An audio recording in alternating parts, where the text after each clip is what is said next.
Hi friend, welcome to my channel. এটা চেন্নাইয়েরই একটা video. তোমার এই যে দেখছো, এটা বড় একটা বিষ্ণু মন্দির। মন্দিরের ভেতরে বিষ্ণুদেবের তোমার মূর্তি আছে, প্রতীক মূর্তি। এই মন্দিরটা দর্শন করার পর আমরা চলে গিয়েছিলাম মেরিনা ব্রিজের কাছে একটা বিবেকানন্দের মন্দিরে। এখানে বিবেকানন্দকে খুব বেশি মানা হয়। এই জায়গাটার ভিউটা অত্যন্ত সুন্দর। দেখো, চারিদিকে গাছ টাছ লাগিয়েছে এনারা। আর বিবেকানন্দকে এখানে এত সম্মান জানানো হয়েছে, দেখে মনটাও খুব খুশি হয়ে গেল। তোমরা দেখতেই পাচ্ছ কত বড় বিবেকানন্দের মূর্তিটা। এনার বিভিন্ন বাণী, বিভিন্ন ফিলোসফি এখানে সব লেখা আছে।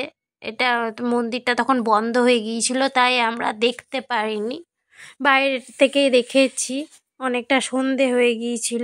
ততক্ষণে আমার ছেলে তো নিজের খেলবার জিনিস কিনে ওখানে খেলতে শুরু করে দিয়েছে, তো ওই বা কেন বাদ যায়। দেখো, তোমাদের ভিডিওটা কেমন লাগলো জানাবে আমাকে, আর অবশ্যই তোমরা পাশে থেকো।